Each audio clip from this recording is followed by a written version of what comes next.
In 1940, an ordinary-looking man, a family father, a gardening enthusiast and horse breeder, received an order that would change the history of humanity forever. His name was Rudolf Franz Ferdinand Höss. He was not a military genius. He was not a brilliant ideologue. He was a bureaucrat, an administrator of terror.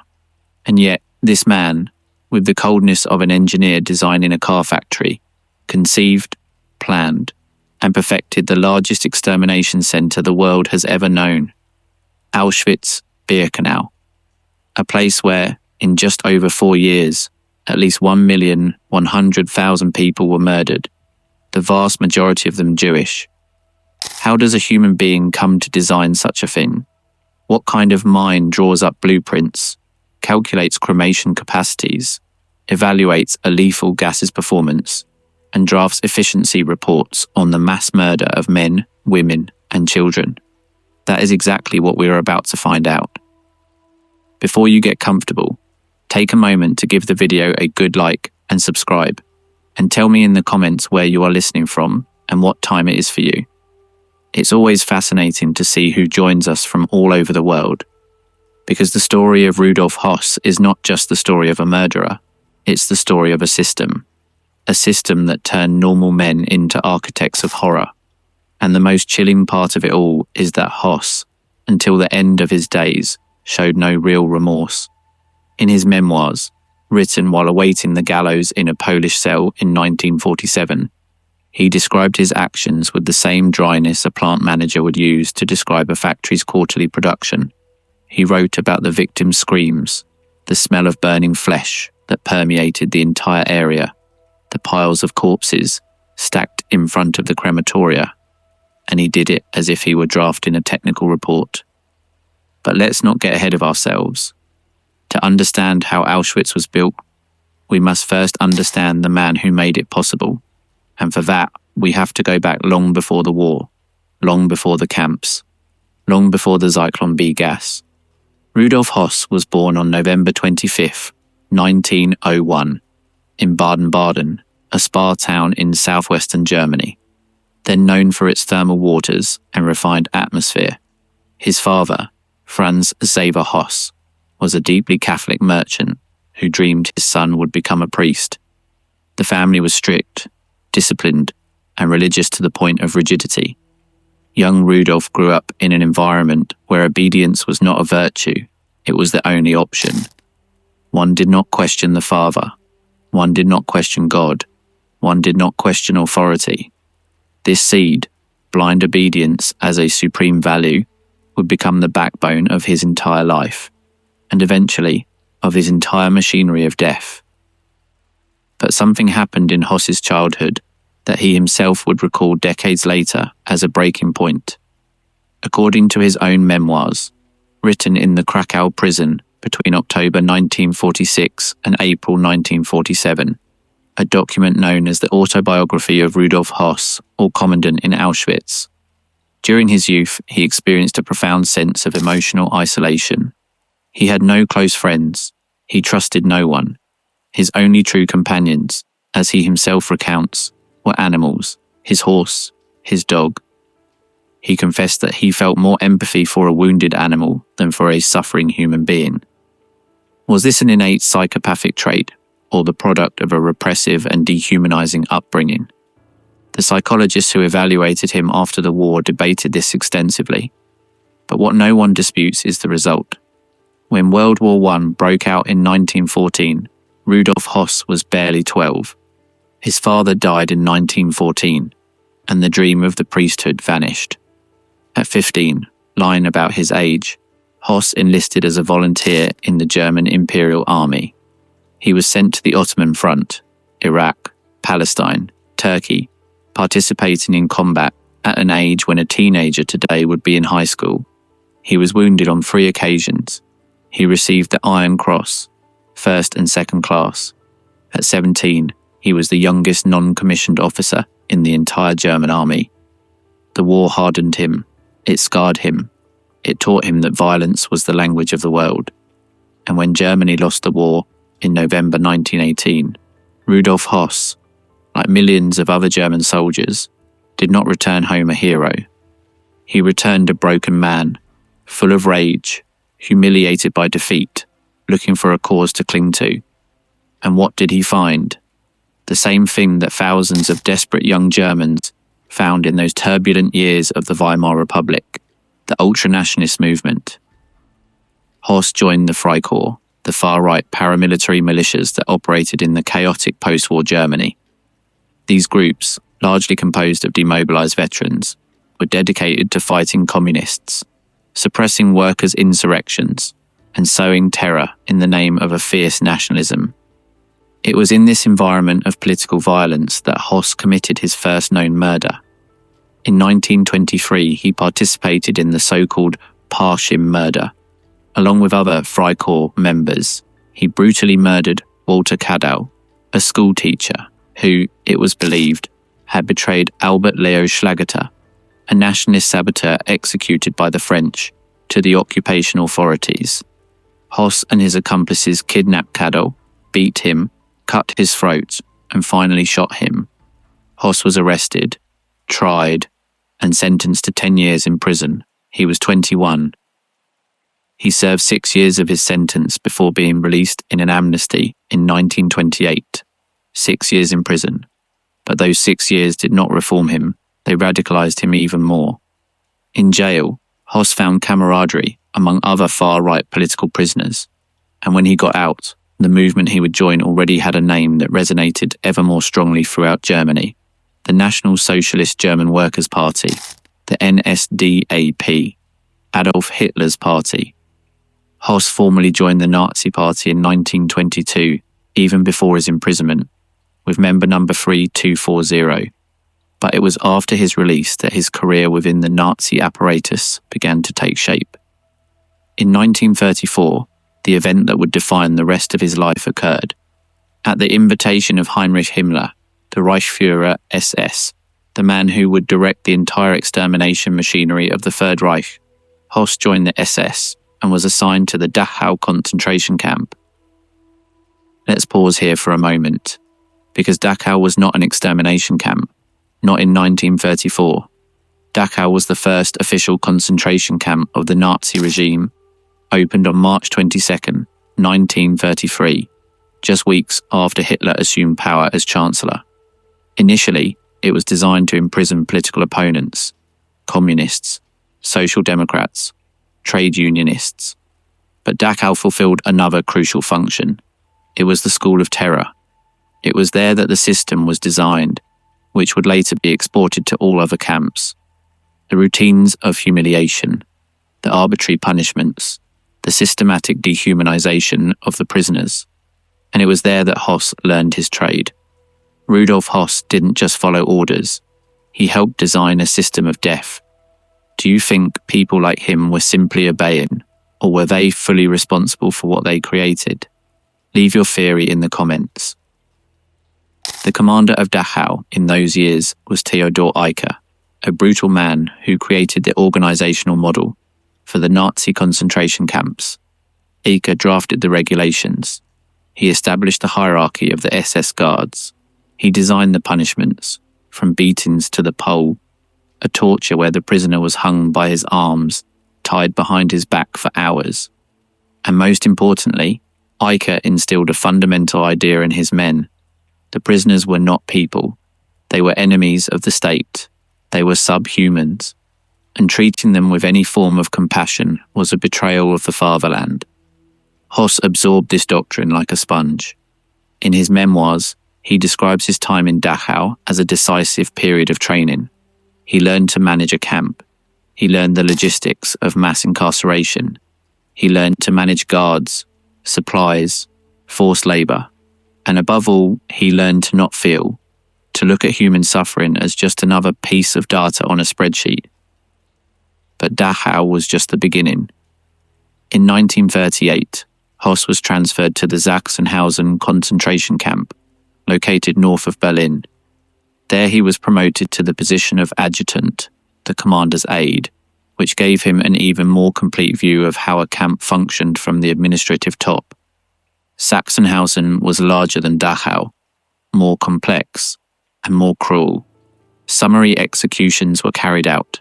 Medical experiments were conducted on prisoners. Inmates were forced to work to death in the adjacent brick factories. Höss did not just observe all this, he managed it, he organized it, he improved it, according to the efficiency standards of the SS. And then came 1940, and with it, the order that would turn Rudolf Höss into the architect of the greatest crime in modern history. What exactly happened in the spring of 1940? Who gave the order? And why was that particular forgotten place in occupied Poland, next to a town whose Polish name was Auschwitz, and which the Germans renamed Auschwitz, chosen to build what would become hell on earth? The answer begins with the conquest of Poland. On September 1st, 1939, Nazi Germany invaded Poland, unleashing the Second World War. In just 5 weeks, the Polish army was crushed. Poland was divided. The western part was annexed directly into the Reich, and the eastern part was occupied as an administered territory called the General Government. Millions of Poles fell under German rule, and with them, millions of Polish Jews, the largest Jewish community in Europe, with more than 3,300,000 people before the war. The Nazi regime needed infrastructure to control, exploit, and eventually eliminate these populations. The existing concentration camps in Germany were not enough. New facilities were needed, larger ones, closer to the populations they intended to destroy.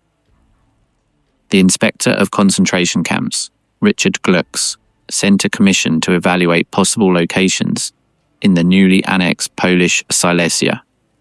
The site they found was a former artillery barracks of the Polish army, located on the outskirts of the small town of Auschwitz.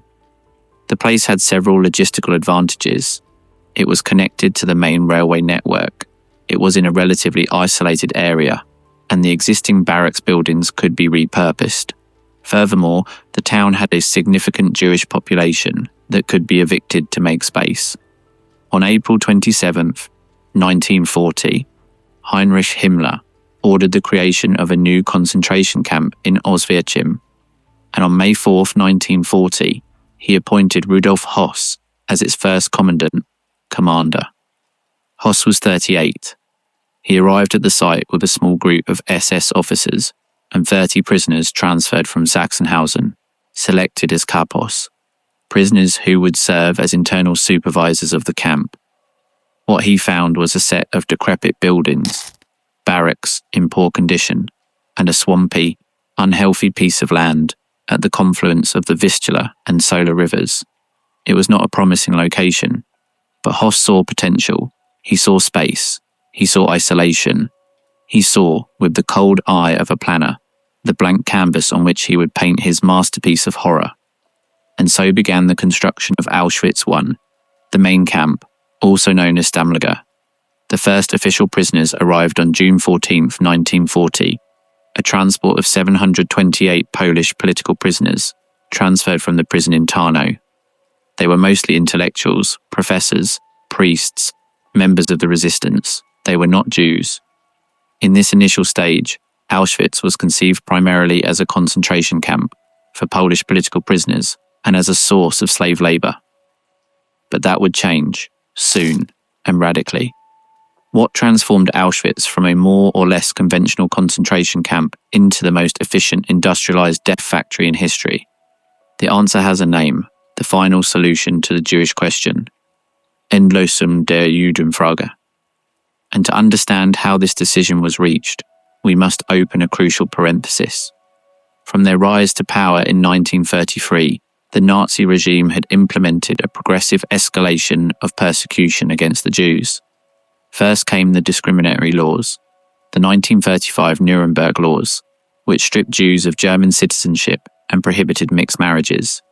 Then came organized violence, the Nights of Broken Glass, Kristallnacht, on November 9 to 10, 1938, when Nazi mobs destroyed over 7,500 Jewish businesses, burned more than 1,400 synagogues, and murdered at least 91 people throughout Germany and Austria. Then came the deportations, the forced concentration of Jews in ghettos, especially in occupied Poland, the Warsaw Ghetto, with over 400,000 people crowded into a minuscule space. The Lodz Ghetto, with over 160,000. And after the start of the invasion of the Soviet Union in June 1941, came the Einsatzgruppen, the mobile killing squads, which shot hundreds of thousands of Jews, Roma, and Soviet political commissars in mass graves across the Eastern Front. In Babi Yar alone, a ravine on the outskirts of Kiev, in just 2 days, September 29th and 30th, 1941, 33,771 Jews were murdered by Einsatzgruppe C. But mass shootings had a problem. Not from a moral point of view, the Nazi regime didn't care about morality, but from a logistical and psychological one. The shootings were slow, they required large amounts of ammunition, and, this is crucial, they were affecting the morale of the perpetrators themselves. Himmler visited a mass execution in Minsk in August 1941, and according to witness testimonies, almost fainted at the sight of the shootings. It was not compassion. It was the realization that this method was not sustainable on the scale the regime planned. If the intention was to eliminate all the Jews of Europe, millions and millions of people, a more efficient method was needed, more impersonal, more industrial. And this is where the story of Rudolf Höss and the story of Auschwitz converge in a terrifying way. In the late summer of 1941, Höss was summoned to Berlin. According to his own testimony, given during the Nuremberg trials and in his memoirs, he was received by Himmler in person. The Reichsführer SS informed him in a private meeting that the Führer had ordered the final solution to the Jewish question. Himmler explained that the existing extermination camps in the East, still in the planning phase, did not have sufficient capacity, and that Auschwitz, due to its strategic location and its railway connections, had been selected to play a central role in this operation. Höss received the order to prepare Auschwitz for mass extermination. How did Höss react to this order? In his own words, "I gave it no thought. I had received an order, and I had to carry it out." A phrase that summarizes, with chilling simplicity, the mentality of the man and the system. But an order is just an order. What Höss did next was to turn that order into reality, and he did it with a meticulousness that leaves one breathless. The first problem Höss had to solve was the method of execution. Shootings were ruled out for the reasons we have already mentioned. What alternative was there? The answer came almost by accident. In September 1941, while Höss was away from the camp on a service trip, his second-in-command, Hauptsturmführer Karl Fritsch, decided to conduct an experiment. In the cellars of Block 11 of Auschwitz I, the so-called death block used for punishments and executions, Fritsch locked up a group of Soviet prisoners of war and sick prisoners from the camp and sealed the doors and windows. He then introduced crystals of Zyklon B, a pesticide based on hydrocyanic acid, originally manufactured to disinfect barracks and eliminate lice, into the cell. The effect was devastating. The gas was released upon contact with the air, and within minutes, all the prisoners were dead. When Höss returned and learned of the experiment, he showed no horror. He showed interest. In his memoirs, he wrote, "I was relieved that we had discovered the means for the extermination. The idea of bloodbaths had terrified me." Note the moral inversion. He was not terrified by the death of the victims, but by the discomfort of the executioners. Zyklon B solved this problem. It was impersonal, it was fast, and above all, it was scalable. This was the key piece, the missing gear in the machinery. From this moment on, Höss dedicated himself with obsessive devotion to designing a system of industrialized extermination based on Zyklon B gas. But there was still much to build. The main camp, Auschwitz I, did not have the necessary capacity for extermination on the scale Himmler demanded. The first gassings were carried out in the cellar of Block 11 and later in an adapted structure known as Crematorium I, or Gas Chamber I, an old camp morgue that was sealed and fitted with openings in the roof to introduce the Zyklon B. But these spaces were small, improvised, insufficient. Höss needed something bigger, much bigger. And this is where the second phase of Auschwitz comes into play, the construction of Auschwitz to Birkenau. Auschwitz was not chaos. It was planned, optimized, meticulously designed. Does its cold efficiency make these crimes even more disturbing? Share your opinion in the comments. Have you ever wondered why Auschwitz has two names? Why do people talk about Auschwitz and Birkenau as if they were the same place and yet not? The answer is that they are two distinct camps, separated by about 3 kilometers, but united by a single purpose. Auschwitz I was the original camp, the administrative center. Birkenau, Auschwitz II, was the camp specifically designed for mass extermination, and it was the sinister masterpiece of Rudolf Höss. The construction of Birkenau began in October 1941. The chosen location was a village called Brzezinka, Birkenau, in German, meaning birch forest, about 3 kilometers west of the main camp. The inhabitants of the village, Poles, were expelled from their homes, which were demolished. The vast, flat terrain was ideal for what Höss had in mind. The original plans for Birkenau, designed by the Zentralbauleitung der Waffen-SS und Polizei, the Central Construction Office of the SS and Police in Auschwitz, directed by SS Sturmbannführer Karl Bischoff, initially envisioned a prisoner of war camp to house 125,000 Soviet prisoners. But as the final solution was put into motion, the plans were radically modified. Birkenau would no longer be just a prisoner camp, it would be an extermination center. And how do you design an extermination center? How do you plan, in architectural blueprints, the murder of thousands of people a day? Höss approached it as an engineering problem, a logistical problem that required technical solutions. And at this point, his training in the Dachau and Sachsenhausen camps, his bureaucratic mentality, and his absolute lack of human empathy converged to create something monstrous. First, the transport. The victims had to arrive at the camp as efficiently as possible. Birkenau was connected to the railway network by an extension of the tracks that passed nearby. Initially, the train stopped at a ramp outside the camp, the so-called Judenrampe, or Jewish ramp, and the prisoners were forced to walk to Birkenau. But starting in May 1944, during the massive deportations of Hungarian Jews, an extension of the tracks was built that penetrated directly into the camp, ending at the famous selection ramp between sectors B2 and B3, right in front of the crematoria.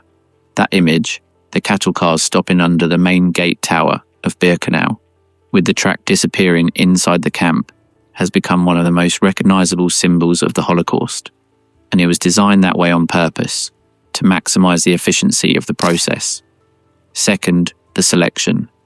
Not everyone who arrived at Auschwitz was immediately murdered.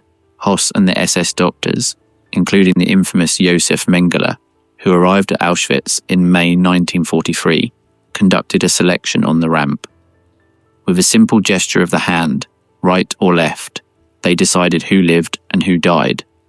Those considered fit for work, usually young healthy men, were sent to the camp as slave labor.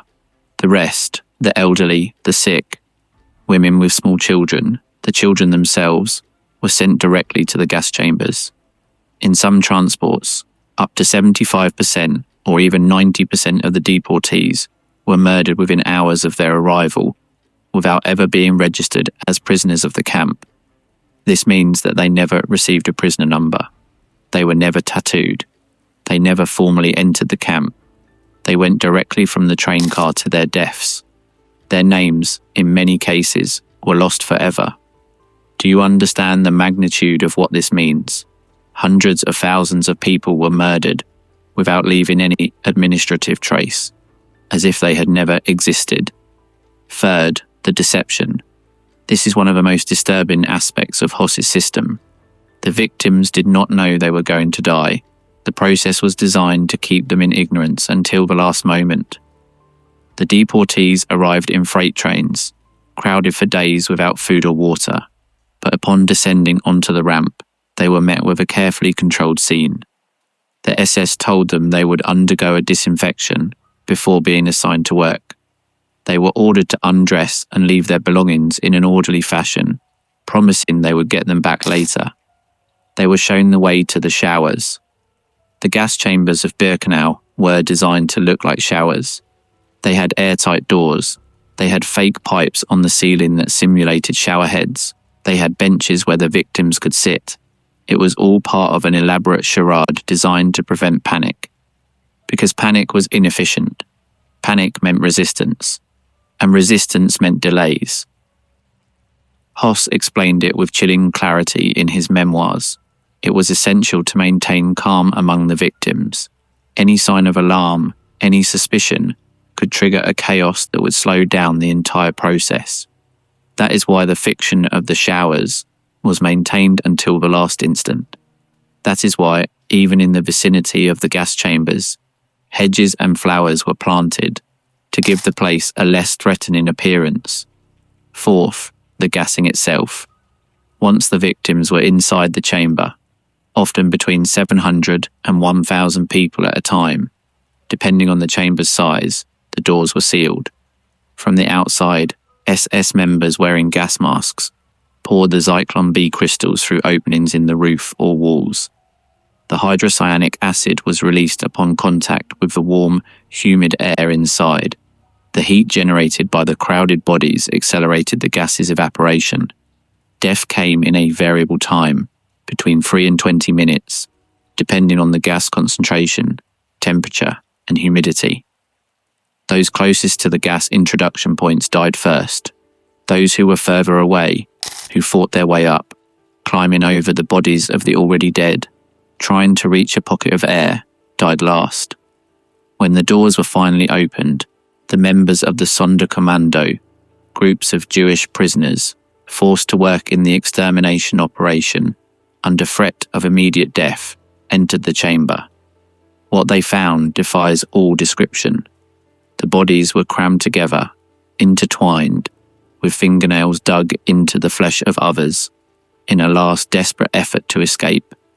The strongest were on top, having climbed over the weakest in search of air. The children and the elderly were invariably at the bottom, crushed under the weight of the others. The Sonderkommando had to separate the bodies, pull out the gold teeth, cut the women's hair, which would be packed and sent to factories in the Reich to make industrial felt and cloth, check all bodily orifices for hidden jewelry and valuables, and then transport the corpses to the crematoria. What do you think of the content? Do you like this type of video? Then comment with the phrase, "I want more stories." This will encourage us to bring more historical topics and also help with video engagement, okay? Also, don't forget to subscribe to the channel, activate the bell and leave your like so that YouTube keeps recommending our videos. Can you conceive what it meant to perform this work, day after day, knowing that among those bodies could be your own family members? The Sonderkommando members lived isolated from the rest of the camp. They had better material conditions, more food, better barracks, but their life expectancy was limited. Periodically, the SS would murder and replace them, to prevent witnesses to the process from remaining. Despite this, some survived, and their testimonies, like those of Shlomo Venezia, Philip Müller, and Miklas Nisli, constitute some of the most harrowing evidence of the Holocaust. But let's return to Höss and his plans, because the gassing was only part of the problem. The other part was the disposal of the bodies. In the early phases of extermination in Birkenau in early 1942, before the large crematoria were operational, the bodies were buried in massive common graves. But a problem soon arose. The pits contaminated the groundwater. The smell was unbearable, detectable for kilometers, and the number of corpses quickly surpassed the capacity of the pits. Höss's solution was open-air incineration. Enormous trenches were dug where the bodies were piled on improvised grates made of railway tracks and burned with the help of wood and the fat that dripped from the corpses themselves.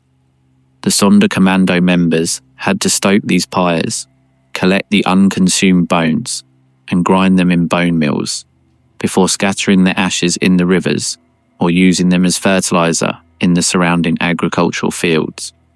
But even this was insufficient and inefficient for the scale Höss intended to achieve, and it is here that the design of Auschwitz-Birkenau reaches its most infernal point: the construction of the 4 large crematoria of Birkenau. These crematoria, designated as Crematoria 2, 3, 4, and 5, Crematorium 1 was in the main camp of Auschwitz I, were designed and built between late 1942 and mid-1943. They were industrial buildings designed by the firm Topf und Söhne, Topf and Sons, an engineering company based in Erfurt, Germany, that manufactured crematory ovens and ventilation equipment. Yes, a civilian company with civilian employees, engineers with university degrees, that designed, manufactured, and installed the ovens where hundreds of thousands of human bodies were incinerated. The engineers from Topf und Söhne visited Auschwitz on multiple occasions to supervise the installation and optimize the performance of their ovens. They submitted invoices, they collected fees, and in the company's internal correspondence, they referred to the ovens as equipment of special capacity for the special treatment of materials, bureaucratic euphemisms for the murder and incineration of human beings. Crematoria 2 and 3 were the largest. Each consisted of an underground undressing room, the Leichenkeller 2 or Corpse Cellar 2, which functioned as a changing room, an underground gas chamber, the Leichenkeller 1, and a ground-level oven room with 15 muffles distributed in 5 triple ovens by Topf. The theoretical capacity of each crematorium was approximately 1,440 bodies in 24 hours, according to the Topf company's own specifications. In practice, the Sonderkommandos and the SS pushed the ovens beyond their nominal capacity, burning bodies continuously, day and night, with only brief pauses to clean the ashes. Crematoria 4 and 5 were smaller and located at ground level. Each had a theoretical capacity of 768 bodies per day. They had a different design. The gas chambers were on the same level as the ovens, and the Zyklon B crystals were introduced through shuttered windows in the exterior walls. Adding up the capacity of the 4 Birkenau crematoria, Auschwitz had a theoretical incineration capacity of more than 4,400 bodies a day. 4,400 every day. That is equivalent to more than 180 bodies per hour, 3 bodies per minute, 1 body every 20 seconds. And still, there were times when this capacity was insufficient. During the massive deportations of Hungarian Jews between May and July 1944, up to 12,000 people a day arrived at Auschwitz. The crematoria could not keep up, and Höss ordered the reactivation of the open-air incineration pits next to crematoria 4 and 5. The columns of black smoke and the smell of burning flesh were visible and perceptible from tens of kilometers away. How do we know all this in such detail? Because the evidence is overwhelming. There are the original architectural plans of the crematoria, found in the archives of the Zentralbauleitung of Auschwitz. There are the invoices from the Topf und Söhne company. There are the testimonies of the Sonderkommando survivors. There are the aerial photographs taken by the British Royal Air Force and the US Army Air Forces in 1944, which clearly show the crematoria, the incineration pits, and the columns of smoke. There are the confessions of Höss himself, and there are the Auschwitz manuscripts, texts written by Sonderkommando members that were buried in the ground of the camp, inside bottles and sealed containers, in the hope that someone would find them one day. 3 of these manuscripts were found after the war. They are handwritten testimonies in Yiddish, Greek, and French by men who knew they would probably die, but who wanted the world to know what had happened there. One of these authors was Zalman Gradowski, a Jew from the city of Suwałki, Poland. Grudowski arrived at Auschwitz in December 1942, along with his wife, mother, sisters, and other relatives. All were murdered except for him, who was selected for the Sonderkommando. In the following months, Grudowski wrote a harrowing diary that he buried near Crematorium 3. In it, he describes the extermination process in a detail that only a direct witness could provide. He describes the sound of the gas chamber doors closing, the silence that followed for the first few seconds, the first screams, the banging against the walls, and then, gradually, silence again. Grudowski died on October 7th, 1944, during the Sonderkommando uprising, the only act of organised armed resistance within Auschwitz, but his diary survived. Let's talk about that uprising, because it is one of the most extraordinary and unknown pages in the history of Auschwitz, and because it shows that, even in the most extreme imaginable conditions, there were those who refused to accept their fate in silence. On October the 7th, 1944, the prisoners of the Sonderkommando of Crematorium 4, knowing that the SS planned to liquidate them, rebelled. With explosives obtained clandestinely, small amounts of gunpowder that had been smuggled for months by female prisoners working in the adjacent Union Worker munitions factory, the rebels managed to partially blow up Crematorium 4, rendering it inoperable. They confronted the SS with stones, axes, improvised knives, and the Sonderkommando's own work tools. They killed 3 SS guards. They cut the barbed wire. Some managed to escape briefly but were captured and executed. In total, 451 members of the Sonderkommando died that day, some in combat, others shot after being captured. The 4 women who had provided the explosives, Alla Gertner, Rosa Robota, Regina Saferstein, and Istutia Weijblum, were tortured for weeks by the Gestapo before being publicly hanged in January 1945. None revealed the names of the other conspirators. Crematorium 4 was never repaired. It was one of the first tangible blows against the extermination machinery of Auschwitz. But by then, more than 1 million people had already been murdered. And Rudolf Höss, where was he in all this? Höss was the commander of Auschwitz from May 1940 to November 1943. During those 3.5 years, he supervised the transformation of the camp from a dilapidated Polish barracks to the largest extermination centre of the Holocaust. He established the procedures. He selected the method of execution. He supervised the construction of Birkenau and the crematoria. He negotiated with the companies supplying Zyklon B, Degesch and Tesch and Stabenow. He corresponded with Eichmann's office about transport schedules, and he personally witnessed multiple gassings. In November 1943, Höss was transferred from Auschwitz and promoted to the position of Standortaltester, Garrison Senior, in the concentration camps inspectorate, based in the town of Oranienburg, near Berlin. His replacement as commander of Auschwitz was Arthur Lieberhenschel, an officer considered more moderate than Höss. But Höss did not completely leave Auschwitz behind.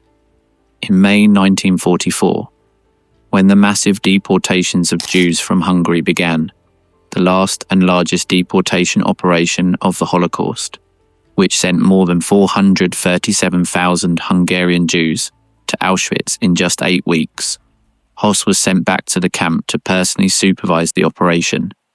The mission even had a codename, Aktion Höss. During Aktion Höss, between May and July 1944, Auschwitz reached its maximum levels of extermination. The trains arrived without stopping. The selections on the ramp were carried out at a frantic pace. The crematoria operated 24 hours a day. The open-air incineration pits burned continuously. It is estimated that during these weeks, approximately 320,000 people were murdered, the vast majority Hungarian Jews who just weeks before had been living in their homes, going to work, taking their children to school. Höss, in his memoirs, described this period as the most demanding of his career. He complained about the stress, the lack of supplies, the technical problems with the ovens. He complained that the crematoria did not have enough capacity. He complained that the Zyklon B was arriving late. He complained, in short, about the logistical difficulties of murdering thousands of people a day. He expressed not a single word of compassion for the victims. But there are passages in his memoirs that reveal cracks in this armour of indifference. Passages where, perhaps without realising it, Höss let slip something that could be interpreted as a glimmer of conscience. He described, for example, a scene in which a mother, walking towards the gas chamber with her 4 children, approached him and whispered, "How can you kill such beautiful children? Don't you have a heart?" Höss did not respond, but he included the scene in his memoirs. Why? Because it disturbed him? Because, in some buried corner of his psyche, the words of that mother found something human. Historians and psychologists have debated this extensively. Some, like the psychoanalyst Erich Fromm, classified Höss as a case of bureaucratic personality, someone who found meaning and purpose in carrying out orders and procedures, regardless of their moral content. Others, like the philosopher Hannah Arendt, used cases like Höss's to illustrate her concept of the banality of evil, the idea that the greatest crimes in history can be perpetrated not by monsters, but by ordinary people who abdicate their ability to think and judge morally. But was Höss really an ordinary man? Or was he something darker? After all, this was a man who had murdered another human being with his own hands at the age of 21. A man who, by his own confession, felt more empathy for animals than for people. A man who designed a death factory and complained about its technical inefficiencies, while hundreds of thousands of human beings were reduced to ashes. Perhaps the truth is more uncomfortable than either of the two options. Perhaps Höss was neither an exceptional monster nor a completely banal bureaucrat. Perhaps he was both at once. A man who embodied the worst of what a totalitarian system can do to a person predisposed to blind obedience, desensitization, and a lack of empathy. The perfect product of a military culture that valued discipline over conscience, efficiency over humanity, the order over the moral. And yet, there is another aspect of Höss's life in Auschwitz that is perhaps even more disturbing than the gas chambers and the crematoria. And it is the life he led outside of them. The Höss family residence was located literally meters away from the main camp of Auschwitz I. It was a villa with a garden, surrounded by hedges and fruit trees, where Hedwig Höss, Rudolf's wife, grew flowers and vegetables. The 5 Höss children, Klaus, Hans-Jürgen, Inga Brigitte, Heidetraud, and Annegret, grew up playing in that garden, a few steps from the camp wall where prisoners died of hunger, exhaustion, disease, and execution. Hedwig Höss, according to later testimonies, referred to Auschwitz as paradise. She enjoyed the privileges her husband's position provided: slave labour for household chores, prisoners from the camp were used as servants, access to goods confiscated from the victims, and an enviable social position within the SS community of the camp. Did Hedwig know what was happening on the other side of the wall? Of course she knew. The smell of burning flesh from the crematoria was omnipresent. The screams could be heard on silent nights. The trucks carrying corpses passed just meters from the villa.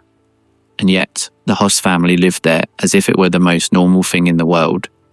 The children went to school, they celebrated birthdays, they swam in a pool fed by water from the Solar River. Rudolf Höss would go horseback riding in the mornings before heading to the camp to supervise the extermination. This juxtaposition, bourgeois domesticity and industrial genocide separated by a wall, is perhaps the most powerful image of what Nazi Germany signified. It was not a regime run by demons in a separate world. It was a regime run by family men who returned home to dinner after a day at work where their job was mass murder. The documentary The Zone of Interest, 2023, directed by Jonathan Glazer and based on the novel by Martin Amis, explores precisely this duality with devastating effectiveness. It shows the daily life of the Höss family, the garden parties, the domestic arguments, the children's games, while off-screen, the sounds of the camp are heard: gunshots, dogs barking, the hum of the crematoria. The film does not show the horror directly. It makes it present through what is heard and what is left unsaid, and that contrast is infinitely more disturbing than any explicit image. But let's return to the chronology, because the story of Auschwitz does not end with Höss, and its end is as significant as its beginning. As 1944 progressed, and the Soviet army approached from the east, the Nazi hierarchy began to destroy the evidence of what had happened in Auschwitz. In November 1944, Himmler ordered the cessation of gassings in Auschwitz. The crematoria began to be dismantled. The SS partially demolished crematoria 2 and 3 with explosives in January 1945 in an attempt to hide the evidence. Crematorium 5, the last to function, was destroyed on January 26, 1945, just hours before the arrival of Soviet troops. But before destroying the crematoria, the Nazis undertook an equally sinister operation, the Death Marches. Starting in mid-January 1945, tens of thousands of Auschwitz prisoners were forced to march west, in the middle of the Polish winter, with temperatures dropping below minus 20 degrees Celsius. Those who could not keep up were shot on the side of the road.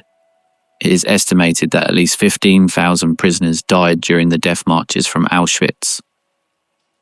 On January 27, 1945, soldiers of the 322nd Rifle Regiment of the 60th Division of the 1st Ukrainian Front of the Red Army entered the Auschwitz complex.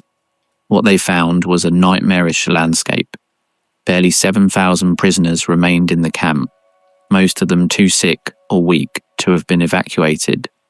The Soviet soldiers found warehouses full of evidence that the SS had not managed to destroy in time. More than 7,000 kilograms of human hair packed in sacks, ready to be sent to factories. 348,820 men's suits, 836,255 women's garments, 38,000 pairs of men's shoes, 13,964 carpets, thousands of toothbrushes, glasses, suitcases, prosthetics, baby shoes. Each of these objects had belonged to a person. Each suitcase bore a name written in chalk or paint. Each pair of baby shoes represented a child who never grew up. January 27th is now commemorated worldwide as the International Day of Commemoration in memory of the victims of the Holocaust, established by the United Nations General Assembly in 2005. And Rudolf Höss, what became of him? After the fall of Berlin and the surrender of Germany in May 1945, Höss fled. He adopted a false identity, that of a sailor named Franz Lang, and hid on a farm in the Flensburg area, near the border with Denmark. He worked as a farm labourer for months, evading the Allied authorities. But his wife, Hedwig, arrested by the British and subjected to pressure, she was threatened with having her son Klaus handed over to the Soviets, revealed his whereabouts. On March 11th, 1946, a team of the British military police, led by Sergeant Hans Alexander, a German Jew who had fled Berlin in 1936 and later joined the British Army, arrested Höss on the farm where he was hiding. Upon being captured, Höss tried to swallow a cyanide capsule, but the soldiers prevented him by hitting him and forcing him to spit it out. He was interrogated for 3 days. At first he denied his identity, but when the soldiers threatened to wake his wife and children and bring them in for questioning, Höss confessed, "I am Rudolf Höss, Commandant of Auschwitz." Höss was transferred to Nuremberg, where he testified as a witness during the Nuremberg trials. His testimony, given on April 15th, 1946, caused a commotion even among hardened veterans of the judicial process. In a monotonous voice and without emotional inflection, Höss described the functioning of the gas chambers, the selections, the crematoria. He confirmed that under his command, at least 1,100,000 people had been murdered in Auschwitz. When asked how it had been possible, he simply replied that he had been following orders. His testimony was used as evidence not only against the main defendants in Nuremberg, but also against the SS organization as a whole. It was particularly devastating for the defense of Ernst Kaltenbrunner, head of the Reich Main Security Office, RSHA, who tried to deny his knowledge of the extermination. After testifying in Nuremberg, Höss was extradited to Poland, where he was tried by the Supreme National Tribunal of Poland in Warsaw in March 1947. The trial was relatively brief. The amount of evidence was overwhelming, and Höss's own confessions left no room for doubt. He was found guilty and sentenced to death. During the weeks preceding his execution, Höss wrote his memoirs, at the behest of the prison psychologist, Stanislaw Batalia, and the prosecutor, Jan Sein, who wanted a written record of his statements. The result was a document of several dozen pages titled Kommandant in Auschwitz, Autobiografische Aufzeichnungen, Commandant in Auschwitz, Autobiographical Notes. In this text, Höss described his life, his career in the SS, and the functioning of Auschwitz, with a detail that has been invaluable to historians. But he did so, as we have said, with a coldness that leaves one breathless. There is no genuine repentance in those pages. There is at most a kind of self-pity.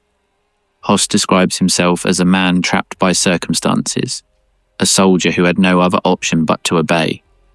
On April 16th, 1947, Rudolf Höss was executed by hanging, but not in just any place. He was executed in Auschwitz, in the camp that he himself had built.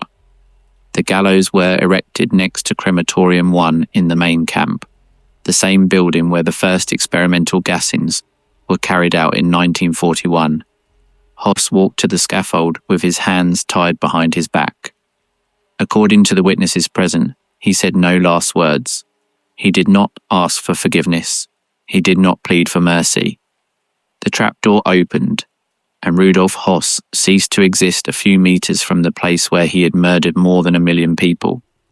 Poetic justice, some will say. But can any execution be justice when measured against 1 million lives?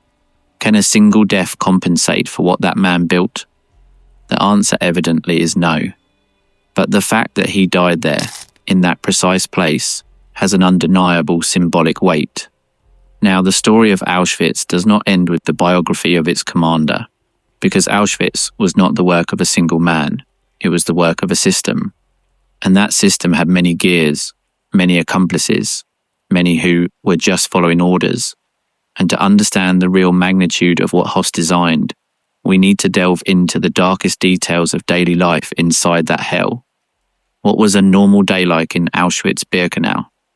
What did a prisoner experience from the moment they got off the train until their death, or, in the rare cases of survival, until their liberation?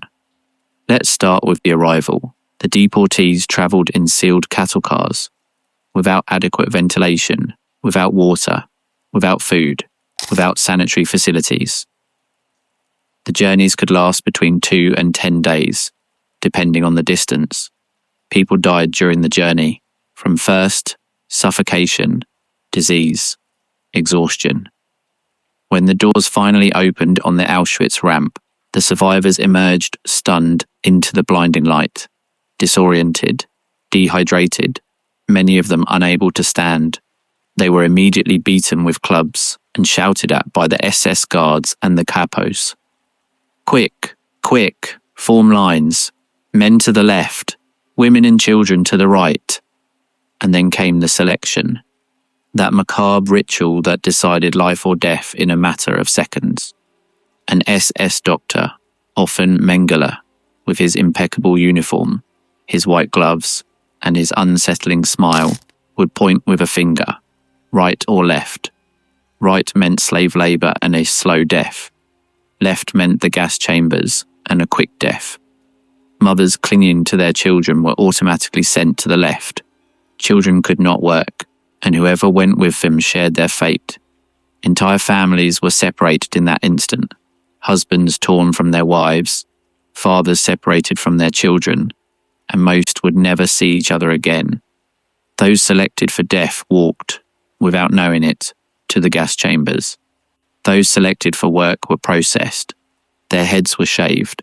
A number was tattooed on their left forearm, a practice unique to Auschwitz, not used in any other Nazi camp.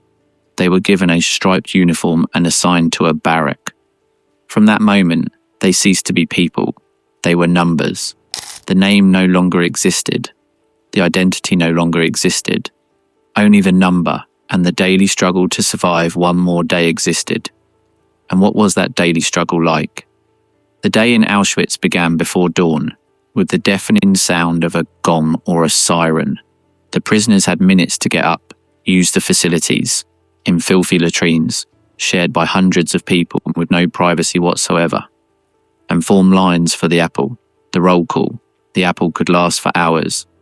The prisoners had to stand motionless, in perfect rows, regardless of the weather conditions, in the rain, in the snow, with temperatures of minus 20 degrees Celsius. If someone collapsed, they were beaten or shot on the spot.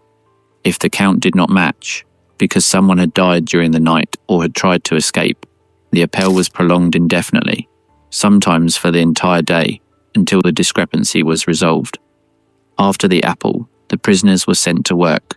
Forced labour was the second form of murder in Auschwitz, after the gas chambers. The Nazis had a term for it, Vernichtung durch Arbeit, extermination through labour. The idea was simple, to extract the maximum possible work from each prisoner before they died. The prisoners worked in quarries, in factories, in the construction of roads and buildings, in the drainage of swamps, in tasks that required brutal physical effort. They worked between 10 and 12 hours daily, often without adequate tools, on a diet that was around 1,300 daily calories in the best of cases, far below the minimum needs of an adult performing heavy labour. The typical ration consisted of a quarter of a loaf of black bread mixed with sawdust, a litre of watery soup, which could contain turnips, rotten potatoes, or simply water with some vegetable, and occasionally a tiny piece of margarine or sausage. With this diet and working conditions, the average life expectancy of a prisoner in Auschwitz was a few weeks to a few months. Those who lasted longer were generally those who had managed to obtain a privileged position, work in kitchens, warehouses, or infirmaries, or those who were part of solidarity networks among prisoners who shared information, extra food, or protection. But even beyond the hunger and exhausting labour, there was the constant terror. The punishments for infractions, real or invented, were savage. 25 lashes was a standard punishment. The stay bunker, a cell so small that the prisoner could only stand, unable to sit or lie down, could last for days. Public hangings were carried out in the Appell Square, in front of all the prisoners lined up, as a deterrent. The shootings in the black wall of the courtyard of Block 11 were routine, and of course, there was the periodic selection within the camp itself. SS doctors would go through the infirmaries and barracks, selecting those who were too weak to work and sending them to the gas chambers. This was the world Rudolf Höss designed, a world where death was not an exception but the norm, where survival was the anomaly, where every aspect of existence was calibrated to destroy: the insufficient food, the strenuous work, the cold, the disease, the arbitrary violence, the psychological terror. But there is an aspect of Höss's design that deserves special mention, because it reveals perhaps better than any other the mentality that operated behind the system, and it is the economic aspect. Auschwitz was not just an extermination centre, it was also a company, a gigantic organised plunder operation. Every person who entered the camp was stripped of all their belongings: clothes, jewellery, money, documents, personal items. Everything was sorted, catalogued, and redistributed. The sorting operation was carried out in a complex of warehouses known to the prisoners as Canada, so named because Canada represented, in the imagination of the Polish prisoners, a place of wealth and abundance. In Canada, hundreds of prisoners, mostly women, spent the day sorting through mountains of clothes, shoes, suitcases, glasses, dental prostheses, combs, brushes, and all kinds of objects confiscated from the deportees. The dental gold extracted from the corpses was melted into ingots and sent to the Reichsbank, the German central bank, where it was deposited into an account under the name Max Heiliger, a fictitious name. The haircut from the women was packed and sold to textile companies for 0.50 Reichsmarks per kilogram. The clothing was sent to German social welfare agencies to be distributed among the Reich's civilian population. German families wore, knowingly or not, clothes that had belonged to Holocaust victims. Even the ashes from the crematoria were used as agricultural fertilizer, sold to local farmers, or as material to fill roads. Everything was monetized. Everything had an assigned value. Every human life destroyed in Auschwitz generated a calculable economic return. Höss managed this like a CEO manages a production chain. In his correspondence with Berlin, he discussed figures, inventories, shipments.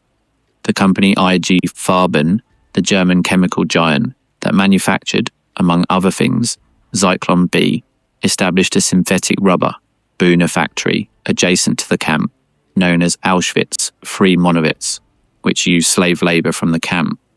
IG Farben paid the SS a daily fee for each prisoner, 4 Reichsmarks for a skilled worker, 3 Reichsmarks for an unskilled one. The SS provided the company with workers who could barely stand, fed on watery soup, and IG Farben returned them dead or dying to be replaced by new ones. Do you understand the obscenity of this equation? A private company, listed on the stock exchange, with shareholders and a board of directors, rented human beings from a criminal organisation to exploit them to death, and the criminal organisation charged for providing those human beings, and then it recycled their belongings and their bodies to extract every last cent of value.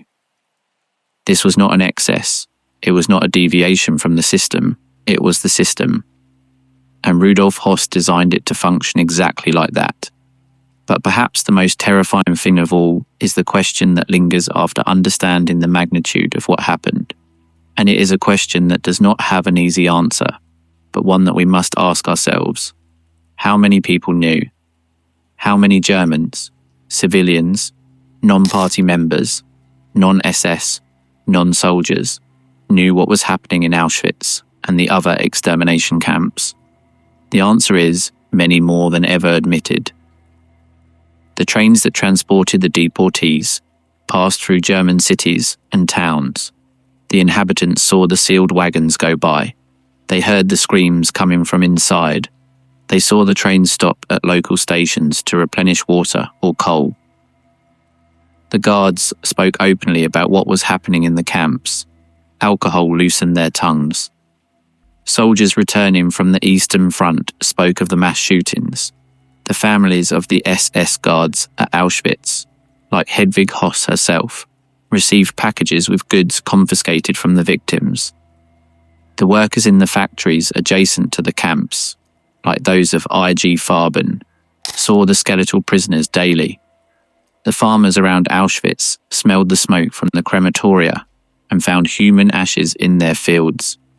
It was not a secret. It was an open secret. A conspiracy of collective silence where millions of people chose not to see, not to ask, not to act. And that silent complicity, that decision to look the other way, was one of the conditions that made the Holocaust possible. Because one man alone, however meticulous he might be, could not build Auschwitz.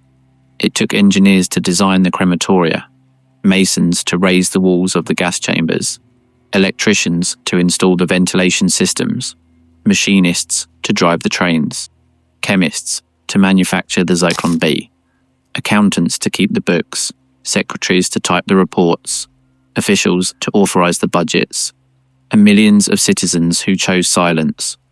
Rudolf Höss was the architect, but the society that produced him, that formed him, that gave him the tools and resources and the impunity to do what he did, that society was the true accomplice. And what lessons can we draw from all this?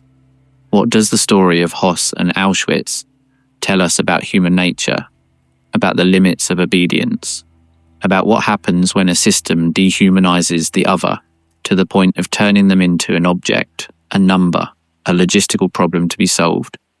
It tells us that absolute evil does not require monsters. It requires systems. Systems that fragment responsibility, that dilute guilt, that transform individuals into cogs in a machine that operates beyond any individual conscience. Systems where each person can say, I was just doing my job. I was just following orders. I just transported the trains. I just manufactured the chemical product. I just built the building. I didn't kill anyone. But the sum of all those I was just doing my part produced Auschwitz. It produced 1,100,000 deaths. It produced mountains of human hair packed in sacks. It produced suitcases with names written in chalk that were never claimed. It produced baby shoes that were never worn again. And it tells us something more. It tells us that this does not belong exclusively to the past, that the conditions that made Auschwitz possible, the dehumanization of the other, blind obedience to authority, the moral fragmentation of responsibility, extreme nationalism combined with a designated scapegoat, are not exclusive to the Germany of the 30s and 40s. They are latent possibilities in every human society. And that is why remembering matters. That is why understanding matters. That is why telling this story, however painful it may be, is an act of resistance against oblivion. Now, let's return to a detail we mentioned briefly, but which deserves a deeper examination. We spoke of Zyklon B, the gas that Höss adopted as his main extermination tool. But what exactly was Zyklon B? Who manufactured it? And how is it possible that a commercial product, available on the market, became the instrument of one of the greatest crimes in history? Zyklon B was originally developed in the 1920s as an insecticide. Its full name was Zyklon Blausäure, cyclone of prussic acid, although the B in the commercial designation simply meant the second variant of the product. Variant A had been discontinued. Its active ingredient was hydrocyanic acid, HCN, an extremely toxic compound that blocks cellular respiration, causing death by internal asphyxiation in a matter of minutes. In its commercial form, Zyklon B consisted of small granules or discs of an absorbent material, usually diatomaceous earth or wood fibre, impregnated with liquid hydrocyanic acid and sealed in airtight cans. Upon opening the can and exposing the granules to the air, the HCN evaporated rapidly, releasing the lethal gas. The product was manufactured by the company DGESH, Deutsche Gesellschaft für Schadlingsbekämpfung, German Society for Pest Control, a subsidiary of the IG Farben conglomerate. It was distributed by two companies, Tesch and Stabenow, known as Tester, based in Hamburg, which supplied the camps in the east, and Heli, Hert Lingler GmbH, which supplied the camps in the west. Before and during the war, Zyklon B was widely and legitimately used for the disinfection of buildings, ships, trains, and warehouses infested with insects. In fact, most of the Zyklon B sold during the war was used for disinfection purposes, but a portion, estimated at approximately 5 to 6% of the total production, was diverted to the extermination camps. Did the manufacturing and distributing companies know what their product was being used for in Auschwitz? In the case of Tesch and Stabenow, the answer is yes. After the war, the company's director, Bruno Tesch, and his partner Karl Weinbacher were tried by a British military tribunal and sentenced to death. It was proven that they had supplied Zyklon B to Auschwitz with full knowledge of its use for the extermination of people. They were executed in 1946. In the case of DGESH, the situation was more ambiguous. From a judicial point of view, although morally no less condemnable. The director of DGESH, Gerhard Peters, was tried on several occasions after the war. He was initially convicted, then acquitted on appeal, and finally received a reduced sentence. He died a free man in 1992. An additional detail, small but revealing, Commercial Zyklon B normally included a lacrimatory agent, an irritant, as a warning, so that anyone entering a fumigated area could detect the gas's presence before it reached a lethal concentration. The SS specifically ordered that the Zyklon B supplied to the extermination camps be manufactured without this warning agent. Degesch complied with the order without asking questions. This eliminated the last signal that could have alerted the victims in the initial seconds inside the gas chamber. Every detail, every small decision, every technical modification, everything was oriented towards a single objective: to kill in the most efficient, fastest, most silent way possible. And now, an aspect that is rarely mentioned, but is fundamental to understanding the full dimension of the crime: the fate of the children in Auschwitz. Of the more than 1,100,000 people murdered in Auschwitz, at least 232,000 were children and adolescents under the age of 18. The vast majority were murdered immediately upon arrival, during the selection on the ramp, for the simple reason that they could not work. Babies, young children, adolescents, all were sent directly to the gas chambers, along with their mothers or with any adult who accompanied them. But some children survived the initial selection. Some were selected for the medical experiments of Dr. Mengele, particularly twins, who fascinated Mengele for their potential for genetic research.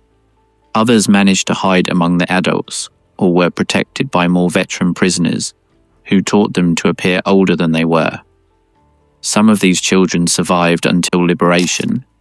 One of the most famous testimonies is that of Primo Levi, the Italian chemist and writer who was deported to Auschwitz in 1944 and survived thanks to his training as a chemist, which allowed him to be assigned to the laboratory of the IG Farben factory. In his work, If This Is a Man, Levi describes with a harrowing and precise prose the experience of Auschwitz.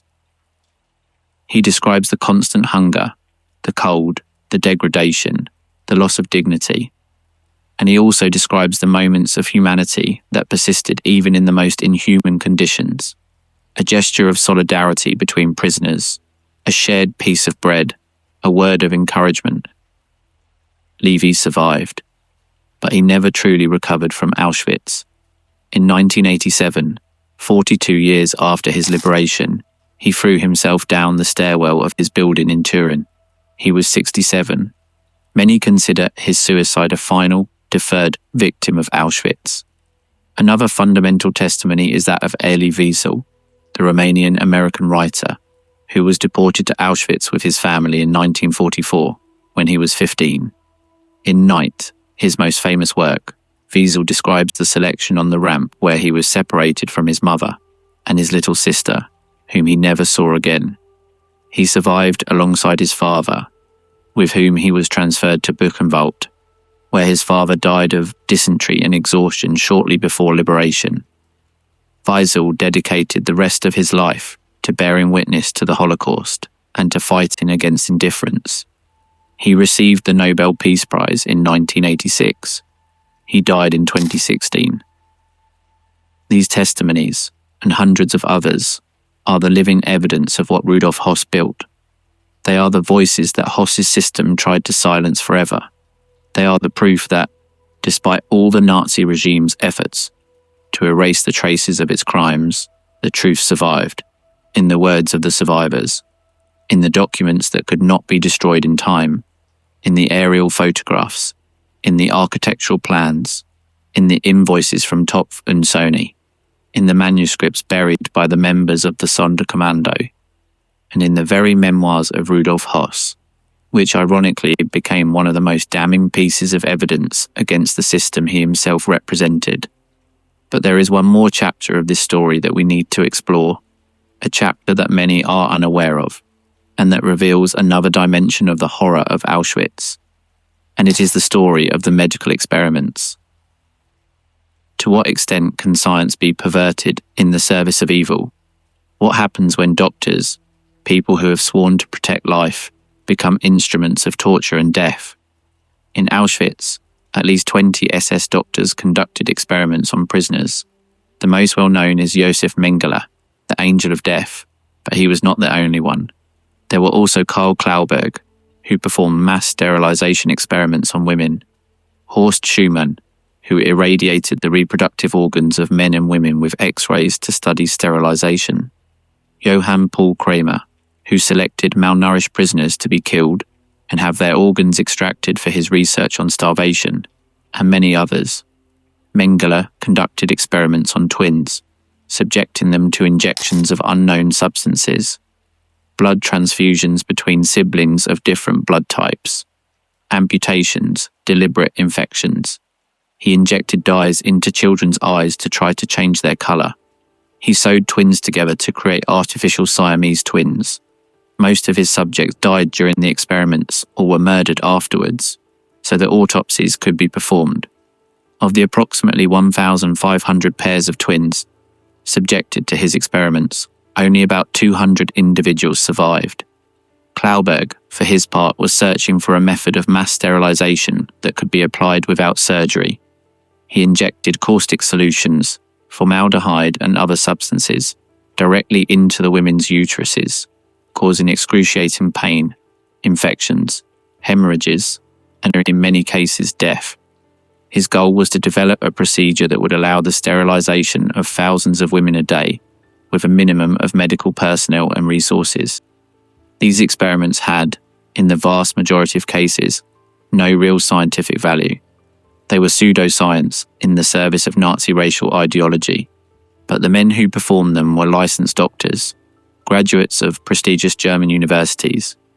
Mengele had obtained 2 doctorates, one in anthropology from the University of Munich and another in medicine from the University of Frankfurt. Klauberg was a recognized gynecologist before the war. They were not ignorant. They were not quacks. They were trained scientists who chose to use their knowledge for evil. How was it possible? How does one go from first, do no harm, to injecting formaldehyde into the uterus of a defenseless woman? The answer, once again, lies in the system, in the progressive dehumanization of the other, in the ideological construction that classified certain human beings as subhuman, Untermenschen, as legitimate experimental subjects, as biological material available to the science of the Reich. When a human group has been defined as non-human, everything becomes permissible. Ethical barriers dissolve, conscience is silenced, and horror becomes routine. Rudolf Höss facilitated these experiments. He authorized them. He provided the experimental subjects, that is, the prisoners. And he did it, like everything else, with the bureaucratic efficiency that characterized him. In his correspondence, the prisoners selected for experiments were referred to simply as material or units. They were not people, they were resources. And yet, despite all this horror, despite the gas chambers, the crematoria, the hunger, the experiments, the death marches, there was resistance. There was humanity. There were acts of defiance and dignity that shone in the most absolute darkness. We already mentioned the Sonderkommando uprising in October 1944, but there were many other acts of resistance, large and small. There were prisoners who kept clandestine records, noting down names and numbers so that the world would know who had been there. There were those who organized networks for smuggling food and medicine. There were those who hid children. There were those who held secret religious ceremonies. Jews who lit Hanukkah candles with margarine grease. Catholics who celebrated clandestine masses in the barracks. There were those who simply refused to stop being human, despite everything the system did to strip them of their humanity. And there were those who escaped. Throughout the existence of Auschwitz, at least 802 prisoners attempted to flee. Of these, 144 managed to escape successfully, including Rudolf Furber and Alfred Wetzler, 2 Slovak Jews who escaped on April 10, 1944, and managed to reach Slovakia, where they wrote a detailed report on the functioning of Auschwitz, the so-called Furber-Wetzler report. This document, which described with precision the gas chambers, the crematoria, and the extermination process, was transmitted to the Allies and the Vatican. It was hoped that it would provoke an immediate intervention, perhaps the bombing of the railway lines leading to Auschwitz. But the response was disappointing. The Allies did not bomb Auschwitz or the transport routes to the camp, despite having the full capability to do so by mid-1944. Allied planes regularly flew over the area to bomb the industrial facilities of IG Farben in Monowitz, a few kilometers away. Why didn't they bomb Auschwitz? This is one of the most debated questions in the history of the Holocaust. The answers are multiple and none completely satisfactory. Arguments of military priority, doubts about the accuracy of the bombings, fear of causing casualties among the prisoners themselves, underestimation of the scale of the extermination, and even, according to some historians, a fundamental indifference to the fate of European Jews. Whatever the reason, the result was that Auschwitz continued to operate at full capacity until November 1944, when Himmler ordered the cessation of the gassings. The Verbar-Wetzler report did have an indirect effect. It contributed to the international pressure that led the regent of Hungary, Miklos Horthy, to halt the deportations of Hungarian Jews on July 9, 1944. By then, more than 437,000 Hungarian Jews had already been deported, and the majority had been murdered in Auschwitz.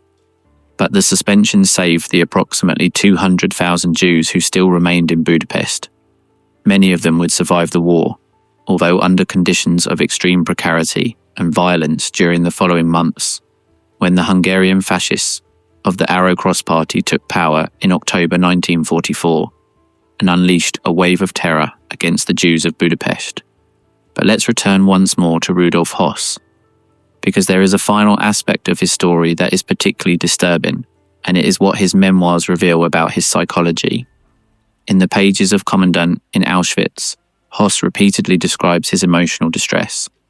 He talks about the nights he couldn't sleep, of the times he had to ride his horse around the camp to clear his head after witnessing a mass gassing, of how the smell of the crematoria haunted him even when he was at home with his family, of how he felt he was being consumed by the pressure of his work. But, and this is the crucial point, at no moment does he identify this distress as guilt. He never says, "What I am doing is wrong." What he says essentially is, "This is very difficult for me." His suffering is not moral, it is functional. He complains that the work is hard, not that the work is a crime. This distinction between psychological suffering from the difficulty of a task and moral suffering from its immorality is key to understanding the mentality of Höss and many other perpetrators of the Holocaust. Höss was not a psychopath in the clinical sense of the term. He felt emotions.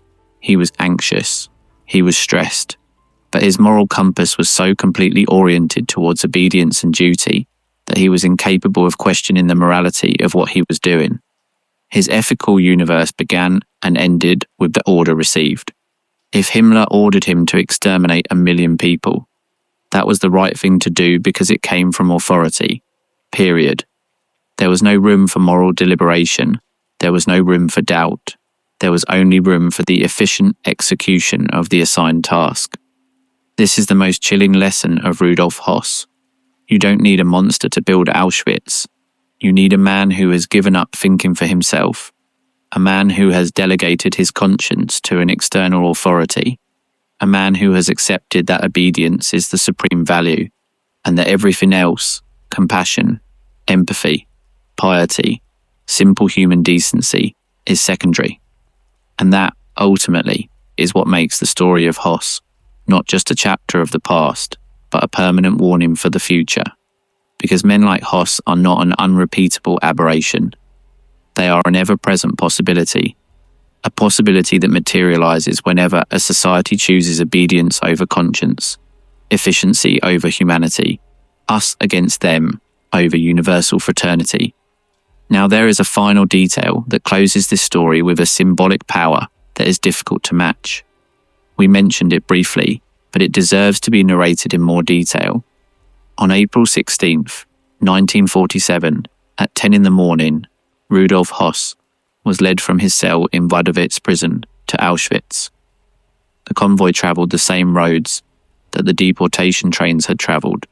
It passed by the same landscapes that the prisoners had seen through the cracks of the cattle cars. and it arrived at the same camp where more than 1 million people had met their death. The gallows had been erected west of Crematorium 1, visible from the main camp. A small group of Polish officials, journalists, and witnesses had gathered. Höss climbed the steps of the scaffold with a firm step. The rope was placed around his neck. He did not ask to speak. He expressed no remorse. He addressed no one. At 10:08 in the morning, the trapdoor opened. Rudolf Höss died at the age of 45, in the very place he had chosen as the stage for his most monstrous crime. His body was incinerated. His ashes were scattered. There is no grave. There is no monument. There is no place of pilgrimage for those who might want to glorify his memory. Only the camp remains. The buildings, the barbed wire, the train rails, the gate tower of Birkenau, and the silence of more than 1 million extinguished voices. Auschwitz-Birkenau is today a museum and memorial, visited by more than 2 million people each year. It was declared a World Heritage Site by UNESCO in 1979. The barracks, the partially destroyed gas chambers, the crematoria in ruins, the electrified fences, the watchtowers, everything is preserved as a testimony. In the museum's display cases, the evidence is exhibited. The mountains of hair, the shoes, the suitcases, the glasses, the brushes. Every object tells a story. Every object was a life. And at the entrance of Auschwitz, one over the main gate, remains the wrought iron inscription that greeted the prisoners, Arbeit macht frei. Work will set you free. The cruelest lie ever written in metal. That inscription was designed and placed under the orders of Rudolf Höss. It was part of his deception, part of his system of psychological control, part of his architecture of horror. And today, 80 years later, it is still there, as a reminder, as a warning, as proof that this happened, that human beings did this to other human beings, that an ordinary man, a family father, a horse breeder, designed a death factory with the same meticulousness with which another would have designed a car factory. Because that is the most uncomfortable truth of all. He was not a monster, he was a man. And that is what makes it truly terrifying. And now comes a question that very few ask, but which is absolutely fundamental. Was there anyone brave enough or crazy enough to voluntarily infiltrate Auschwitz? Did anyone, knowing what was happening behind those electrified fences, decide of their own free will to enter hell? The answer is yes. And his story is so extraordinary that for decades it was considered too incredible to be true. His name was Witold Pilecki, and what he did defies all human logic. But before telling his story, we need to return to the bowels of the camp, because to understand the magnitude of Pilecki's sacrifice, one must first understand with absolute clarity what it meant to be inside Auschwitz, not as a fact, not as a statistic, but as a lived experience, minute by minute, breath by breath. We have already described the arrival, the selection, the tattoo, the loss of a name, but what came after was, in many ways, worse than a quick death in the gas chamber, because those selected to live did not really live.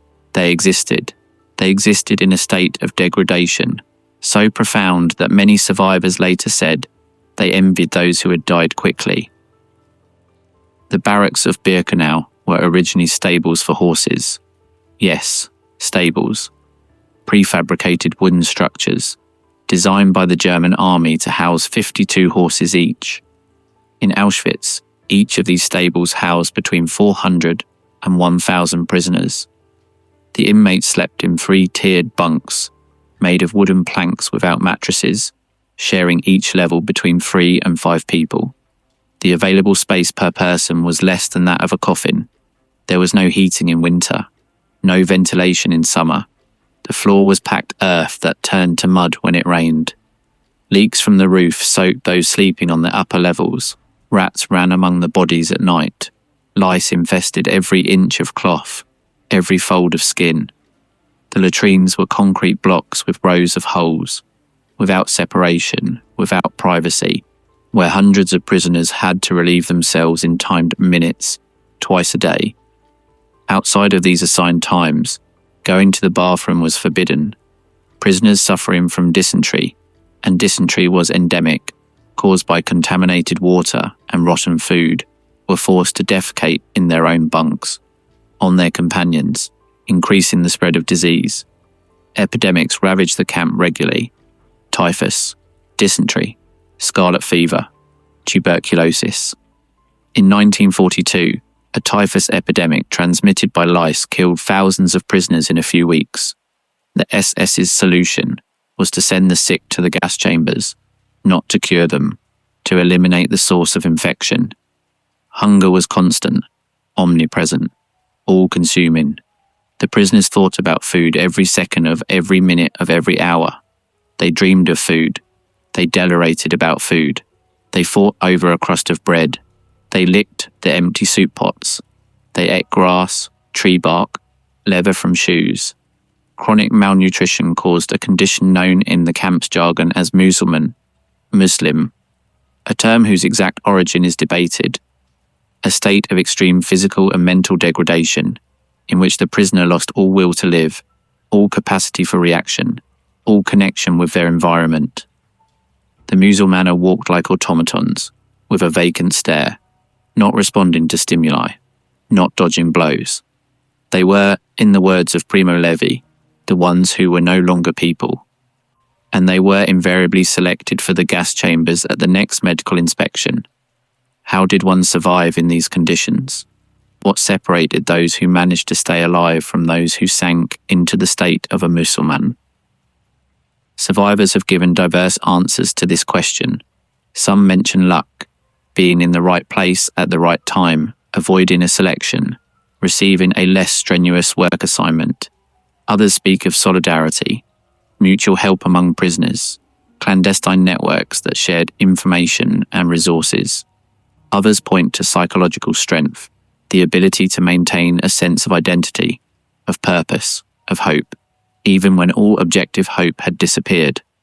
Viktor Frankl, the Austrian psychiatrist who survived Auschwitz and other camps, argued in his work Man's Search for Meaning that the key to survival was finding meaning in suffering. He who has a why to live for can bear almost any how, he wrote, quoting Nietzsche.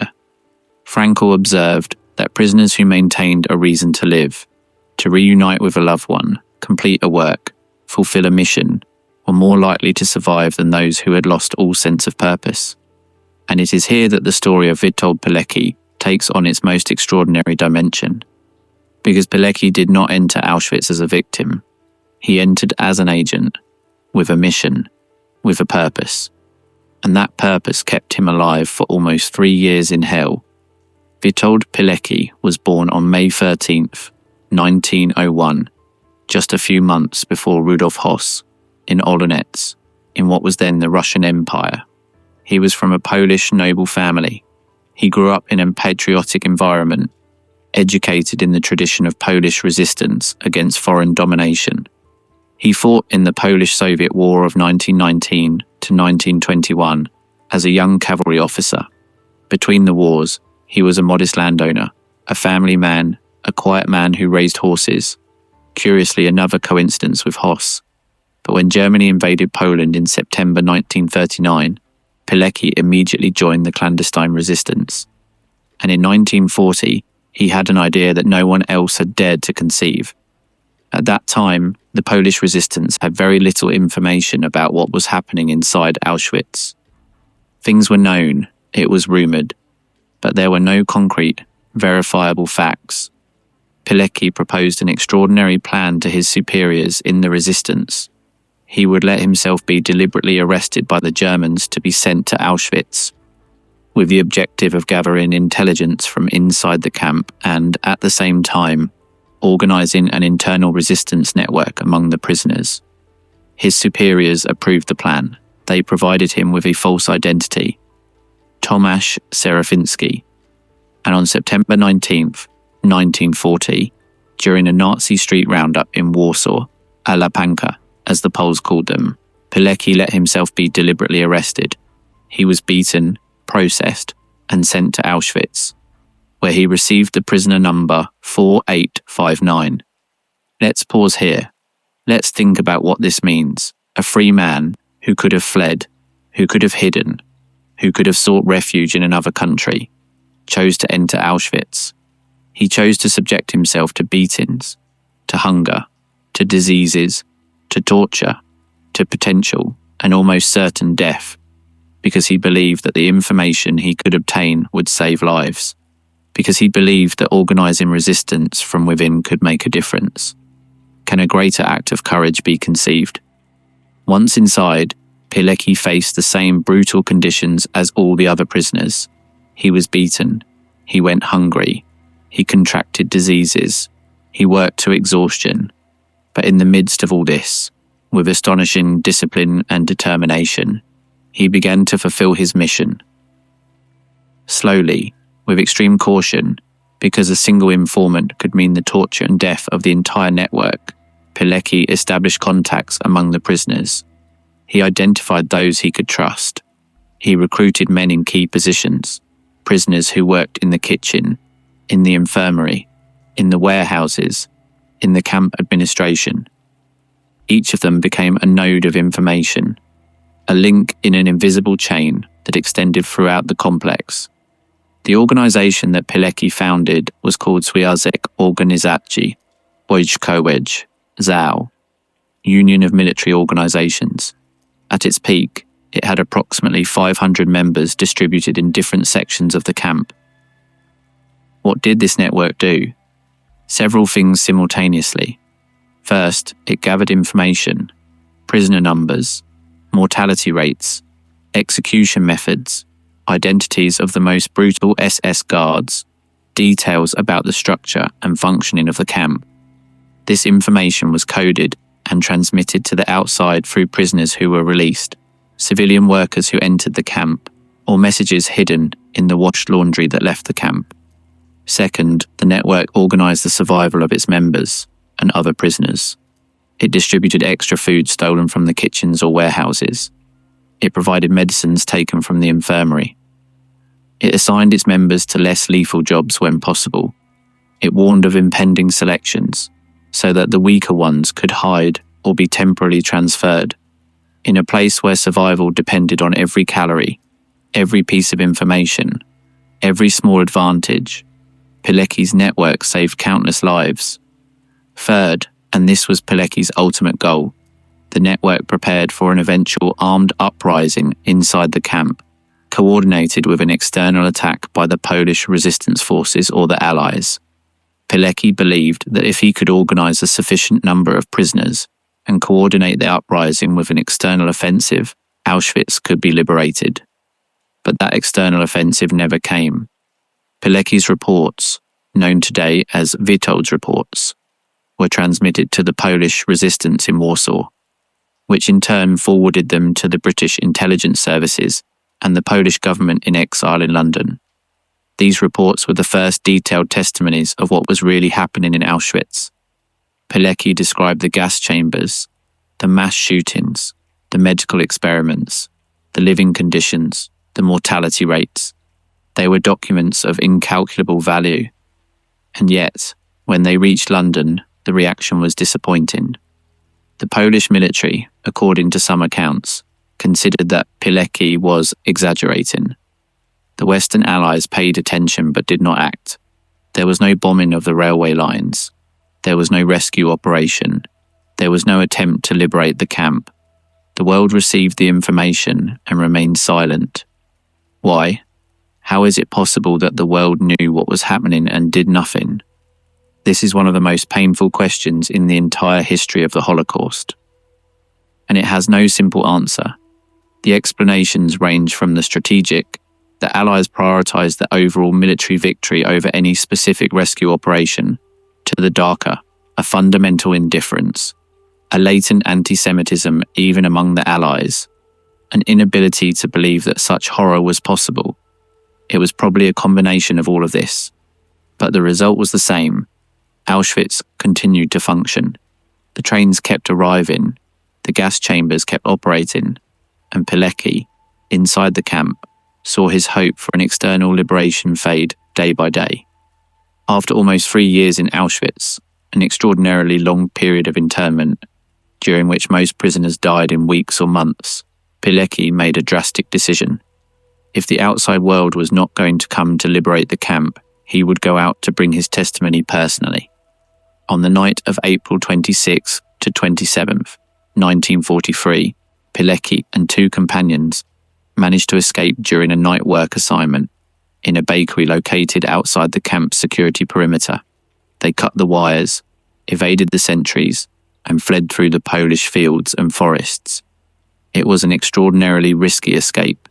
The guards had orders to shoot to kill, and tracker dogs were sent after any fugitive. But Pilecki and his companions made it. Once free, Pilecki wrote an even more complete and detailed report than those he had sent from inside the camp. This document, known as Witold's Report, Rapport Witolda, is considered today one of the most important testimonies for understanding the functioning of Auschwitz in its early years. But Pilecki's story does not end happily. In fact, its conclusion is one of the greatest injustices of the post-war era. After escaping from Auschwitz, Pilecki participated in the Warsaw Uprising of August to October 1944. The Polish resistance's insurrection against the German occupation of the capital, which was crushed by the Nazis while the Red Army watched from the other bank of the Vistula without intervening. After the war, when Poland fell under Soviet domination, Pilecki stayed in the country and tried to continue the resistance, this time against the new communist regime imposed by Moscow. He was arrested by the Polish Communist Secret Police in May 1947. He was accused of espionage and treason. He was tortured, and on May 25, 1948, he was executed with a shot to the back of the head in the Mokotów prison in Warsaw. He was 47. The same man who had voluntarily infiltrated Auschwitz to fight Nazism was murdered by the regime that had supposedly liberated him. For decades, under the communist regime, his name was a taboo in Poland. His reports were classified. His story was erased from the books. Only after the fall of communism in 1989 was the figure of Pilecki rehabilitated and recognized as one of the greatest heroes of the Polish and European resistance. Is this not profoundly disturbing? A man who sacrificed everything, his freedom, his health, his safety, his life, to combat absolute evil, was later executed by another totalitarian system and erased from history for 40 years. If there is a story that encapsulates the tragedy of the 20th century, it is this. But Pilecki was not the only one who resisted inside Auschwitz, and this is something that deserves to be emphasized, because the victims of the Holocaust are often presented exclusively as passive victims, as people who were led to their deaths without resistance. This is a dangerous simplification. There was resistance. There was defiance. There were acts of unimaginable courage.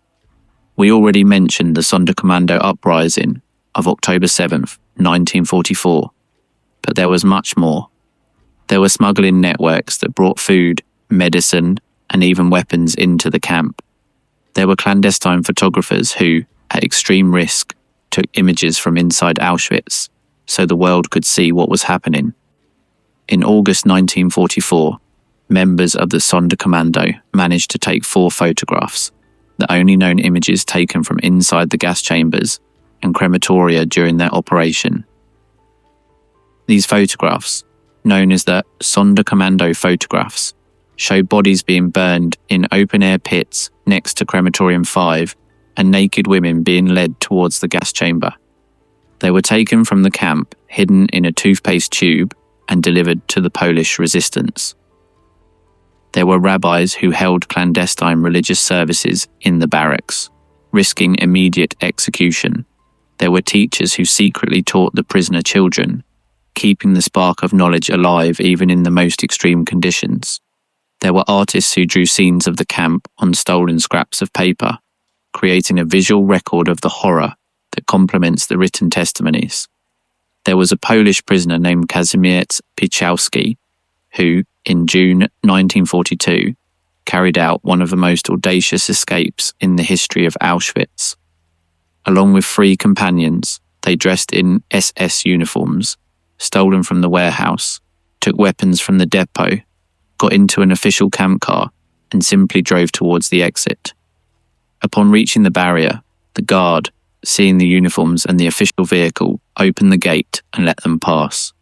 Pichowski and his companions drove until they were lost in the Polish countryside. The 4 survived the war. There was a Polish nurse named Stanislawa Leszczynska, a midwife who was deported to Auschwitz in 1943 and assigned to the camp's infirmary. During her internment, she assisted in the delivery of more than 3,000 babies born in the camp. The SS policy was to murder all newborns. The babies of Jewish mothers were drowned immediately. Those of Polish mothers were often left to die of starvation. Leszczynska, at the risk of her own life, tried to save as many babies as she could, hiding them, feeding them, baptizing them when the mothers asked. It is estimated that approximately 1,000 of the 3,000 babies she helped deliver survived the camp, although the exact figure is impossible to verify. Leszczynska survived the war and died in 1974. Each of these stories, Pilecki, the Sonderkommando, Pichowski, Leszczynska, the clandestine photographers, the rabbis, the teachers, represents an act of resistance against the machinery designed by Höss. Each one demonstrates that, even in the most inhuman conditions, there were those who refused to renounce their humanity. And this leads us to a crucial reflection. Resistance in Auschwitz was not only military or political, it was also existential. Every act of kindness between prisoners, sharing a piece of bread, supporting someone who was collapsing, saying a word of encouragement, was an act of resistance. Every moment a prisoner chose to remain human, in a system designed to dehumanize them, was a victory against the system.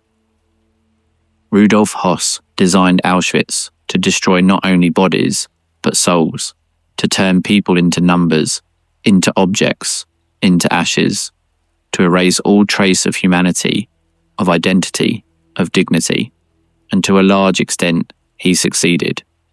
More than 1 million people were reduced to ashes in his crematoria. Their names were lost, their stories were silenced, but not entirely, because the ashes, no matter how scattered, leave a trace, and the names, no matter how erased, find someone to remember them, and the stories, no matter how silenced, find someone to tell them. Now, there is another gear in Höss's machinery that we have not yet examined in depth, and which is essential to understanding how Auschwitz functioned not only as an extermination camp, but as a gigantic economic complex integrated into the war economy of the Third Reich. We have already spoken of IG Farben and the Monowitz factory, but the economic dimension of Auschwitz was much broader than most imagine. Did you know that Auschwitz had its own farms, its own carpentry, blacksmithing, and tailor workshops, that the prisoners manufactured furniture, uniforms, boots, and even war material, that the SS operated commercial enterprises that sold the products of slave labour on the open market? The Auschwitz complex was not just a main camp and an extermination camp. It was a conglomerate of 3 main camps and 39 sub-camps, distributed over an area of approximately 40 square kilometres. These sub-camps functioned as slave labour satellites, providing manpower to various companies, armament factories, coal mines, chemical plants, agricultural operations, metallurgical workshops. Each sub-camp was a source of income for the SS, which charged the companies for each rented prisoner. The companies that used slave labour from Auschwitz were not just giant corporations like IG Farben. There were also medium and small businesses, construction companies, textile factories, agricultural firms. Some of these companies survived the war and continued to operate for decades in post-war Germany, without anyone holding them accountable for their participation in the exploitation of prisoners. And there was, of course, the gigantic business of plunder. The goods confiscated from the victims, watches, jewellery, dental gold, currency, valuables, furs, quality clothing, were sorted in the Canada warehouse complex and sent to the Reich. The operation was so massive that it had its own code name, Aktion Reinhardt. Although this name is more commonly associated with the extermination camps of Treblinka, Sobibor, and Belzec, the same logic of plunder operated in Auschwitz. The historian Götz Ali has argued that the plunder of European Jews was an essential component of the Nazi war economy, not a marginal byproduct. The confiscated goods helped finance the war, stabilize the German economy, and maintain the standard of living of the civilian population of the Reich. In other words, German citizens benefited materially from the Holocaust. Not all of them knew the details, but many benefited. And this material benefit created a perverse incentive not to ask too many questions about where those goods came from. Höss managed all of this. He was, in effect, the CEO of an industrial conglomerate whose product was death and whose raw materials were human beings. And he did so with the same mentality with which any manager runs a company, optimizing processes, reducing costs, maximizing returns. In his correspondence with Berlin, he discussed production figures, labor mortality rates, supply needs. The prisoners were work units. The corpses were material to be processed. The Zyklon B was an input. This bureaucratization of horror, the reduction of mass murder to a language of business management, is perhaps the most disturbing legacy of Rudolf Höss, because it demonstrates that absolute evil can be administered with spreadsheets, that genocide can be managed with the same methods used to run a factory, and that the people capable of doing it do not need to be demonic. They just need to be efficient. They just need to follow orders. They just need to stop seeing their victims as human beings. And after all this, what is left? What is left when the crematoria are shut down and the barbed wire rusts and the last survivors die of old age? Memory remains, and Auschwitz remains. Today, the Auschwitz-Birkenau complex is a museum and memorial managed by the Polish state. It was inscribed on the UNESCO World Heritage List in 1979, not as a cultural achievement, but as a testimony to human barbarity. More than 2 million people visit it each year. They walk the same paths the prisoners walked. They see the barracks. They see the barbed wire. They see the watchtowers. They see the ruins of the crematoria. And they see the display cases. The display cases of the Auschwitz I Museum contain what the SS failed to destroy before liberation. Tons of human hair, faded by time to a uniform grey. Thousands of shoes. Thousands of suitcases with names written in chalk and paint. Thousands of glasses, brushes, combs, kitchen utensils, prosthetics, and baby shoes. Mountains of tiny baby shoes. Every visitor who sees those shoes understands, in a visceral instant, that no history book can replicate what Auschwitz meant. Because the numbers, 1,100,000 dead, are abstract. But a baby shoe is concrete. It is tangible. It is the physical proof of a life that existed and was destroyed. And at the entrance to Auschwitz I, on the iron gate, the inscription still stands, Arbeit macht frei. Work will set you free. The most obscene lie in history, forged in metal by order of a man who built a death factory and managed it like a business. That inscription was stolen in December 2009 by a group of thieves hired by a Swedish far-right collector. It was recovered 3 days later, cut into 3 pieces. It was restored and returned to its place. Because even a lie, when it is the evidence of a crime, must be preserved. And what happened to the Höss family? Hedwig Höss, the wife who called Auschwitz paradise, survived the war. She was never tried. She lived in Germany under her real name until her death in 1989, at the age of 86. She never spoke publicly about what had happened. She never expressed remorse. Her children grew up, started families, lived normal lives. Some of them changed their surname, others did not. Some, according to journalistic reports made decades later, refused to talk about their father's past. Others expressed a diffuse unease, but never an explicit condemnation. In 2013, the Israeli-British writer and filmmaker Rainer Höss, grandson of Rudolf Höss, broke the family silence. In interviews and documentaries, he described his grandfather's legacy as a curse that had haunted the family for generations.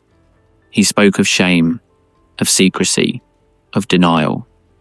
And he visited Auschwitz, the place where his grandfather had been executed and where more than 1 million people had been murdered on his orders. When asked about his feelings, he said, "I cannot ask for forgiveness for what my grandfather did. No one can. But I can make sure that it is never forgotten. I cannot ask for forgiveness, but I can make sure that it is never forgotten." Perhaps that is the only possible response to a crime of this magnitude. Not forgiveness, because there are crimes that are beyond forgiveness. Not revenge, because no revenge can restore 1 million lives. But memory, the stubborn insistence on remembering, on telling, on documenting, on preserving, on ensuring that each generation knows what happened, understands how it was possible, and commits to not letting it happen again. Because the day we forget Auschwitz, the day we stop telling this story, the day the baby shoes in the display cases cease to give us a chill, that day, the possibility of something similar happening again will have become a little more real. And Rudolf Höss, from his nameless grave, will have won a posthumous battle. But we will not let that happen. Now let's stop for a moment on something we mentioned in passing, but which deserves a much deeper analysis, because it reveals one of the most chilling and lesser known aspects of the system designed by Höss, the bureaucracy of death, not the crematoria, not the gas, but the paperwork. Have you ever wondered how the murder of more than 1 million people is organized from an administrative point of view? How many forms are needed? How many signatures? How many stamps? How many written orders? Triplicate copies? Monthly reports? Internal memos? The answer is an astonishing amount. Because the Holocaust was not just a crime of violence, it was a crime of paper. Every deportation required written orders. Every train required a schedule approved by the Reichsbahn, the German railways. Every transport required a passenger list. Every arrival required a registration. For those admitted to the camp as prisoners, those sent directly to the gas chambers, let's remember, were not registered. Every death required a certificate, when they bothered to issue one, which did not always happen. Every shipment of confiscated goods required an inventory. Every order of Zyklon B required a purchase order. Every crematory oven required a maintenance log.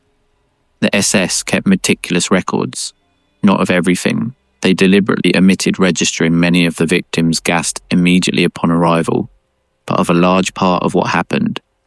And these records survived the war in significant quantities, despite the Nazis' efforts to destroy them. The archives of the Auschwitz camp, preserved today in the museum and in various institutions, contain tens of thousands of documents, transport lists, death records, correspondence between the SS and supplier companies, architectural plans, invoices, inspection reports, meteorological records of the camp, and even the SS's accounting books that detail the income generated by the exploitation of the prisoners and the plunder of their goods.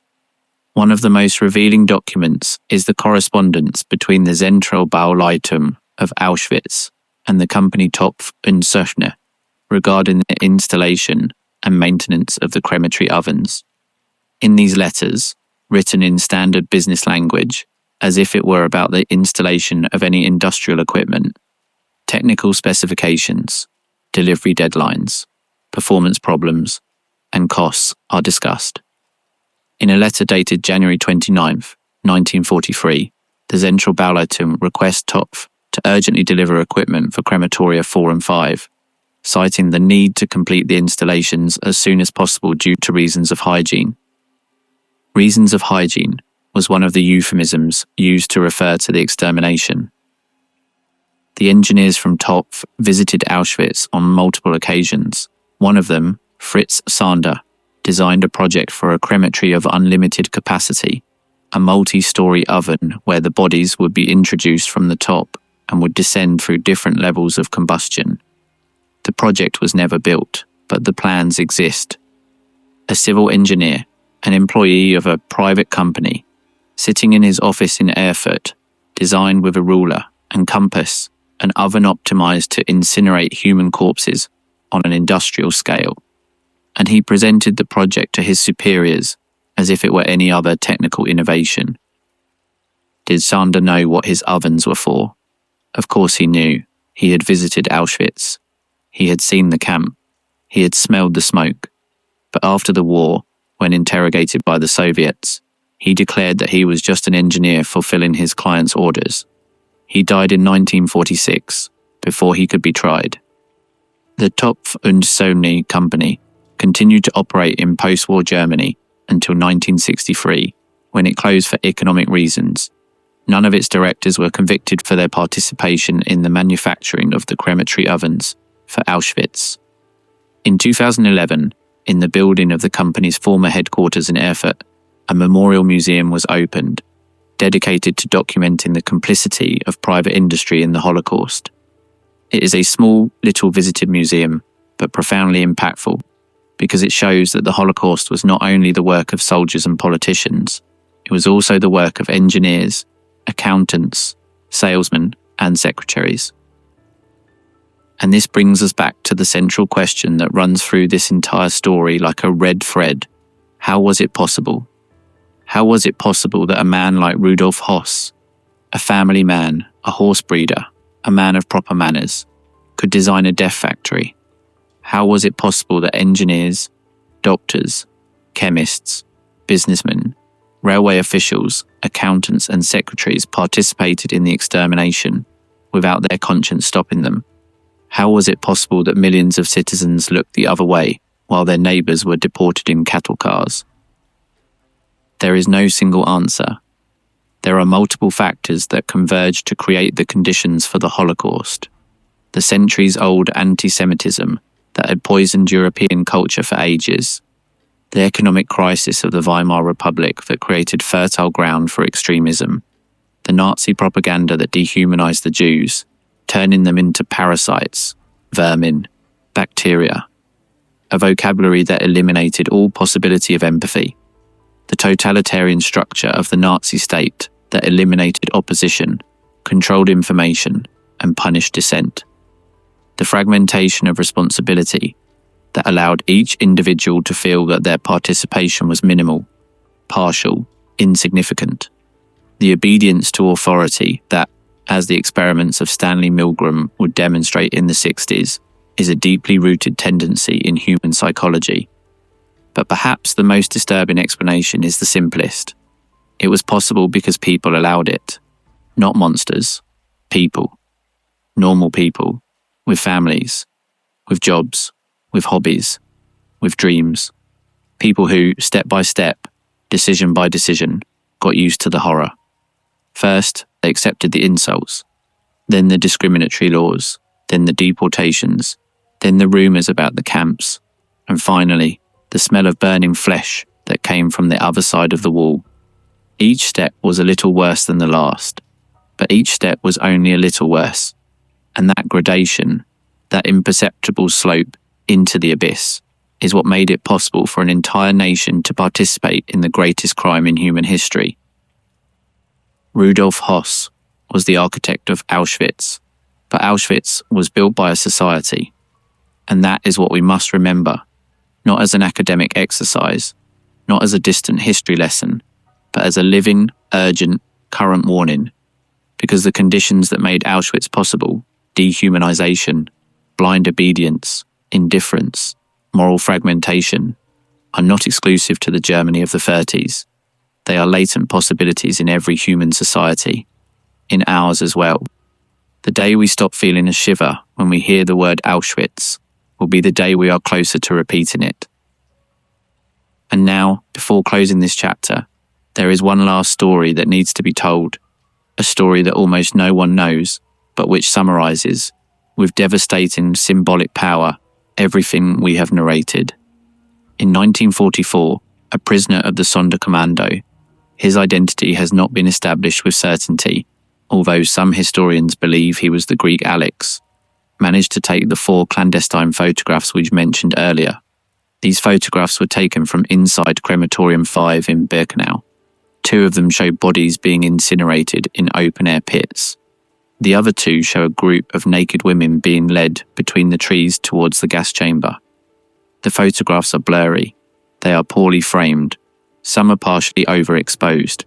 They were taken with a camera hidden under clothing, aimed without being able to look through the viewfinder, under conditions of extreme risk. If the photographer had been discovered, he would have been executed immediately. And yet, these 4 imperfect photographs are perhaps the most important images ever taken, because they are the only direct photographic evidence of the extermination process in operation, captured from the point of view of the victims and the forced witnesses. They are not photographs taken by the liberators after the fact. They are not aerial photographs taken from thousands of meters high. They are photographs taken from inside the horror, by someone who was living that horror at that very instant. The negative was smuggled out of the camp, hidden in a toothpaste tube, and delivered to the Polish resistance. Today, it is preserved in the Auschwitz Museum. Those 4 photographs are the definitive answer to anyone who might doubt what happened. They are the irrefutable proof that all this was real, that it is not an exaggeration, that it is not propaganda, that there really was a place where thousands of people were murdered every day, where their bodies were burned in open-air pits, where naked women walked to their death between trees and hedges planted to conceal the horror. And they are also a monument to the courage of the man who took them, a man whose name we may never know for certain, but who, in the darkest imaginable moment, found the strength to raise a camera and document the truth, because he knew that the truth mattered. He knew that someone, someday, would need to see what he was seeing. He knew that memory was the last possible resistance against total annihilation. And he was right. Those photographs exist. Pilecki's reports exist. The manuscripts buried by the Sonderkommando exist. Höss's memoirs exist. The plans of the crematoria exist. The invoices from Topf and Sony exist. The baby shoes in the display cases exist. The testimonies of the survivors exist. Everything exists. Everything is documented. Everything is proven. And our obligation is to ensure that it continues to be known, that it continues to be told, that it continues to provoke that chill that reminds us of what we are capable of doing and what we must prevent from happening again. Because that is the true legacy of Auschwitz. Not the destruction, not the ash, not the death, but the warning. The warning that evil does not need monsters. It only needs silence. It only needs indifference. It only needs people willing to obey without thinking and to look the other way when horror occurs on the other side of a wall. Rudolf Höss designed Auschwitz to kill on a mass scale, and he succeeded. More than 1,100,000 people were murdered under his supervision and according to his plans. But Höss also left, unintentionally, something more, the proof of what he did. His own memoirs, written with the coldness of a technical report, are today one of the most damning testimonies of the Holocaust. The man who tried to kill 1 million people ended up providing the evidence that condemned his system for eternity. History sometimes has a very dark sense of humour. This was it. If this story impacted you, if you learned something new, if you believe it is important that more people know what happened in Auschwitz, give it a like, share it, and subscribe. Remember that our goal is to reach 1 million subscribers. It seems like a lot, but with your help, we can achieve it. And remember, memory is the best defense against repetition. Until the next video.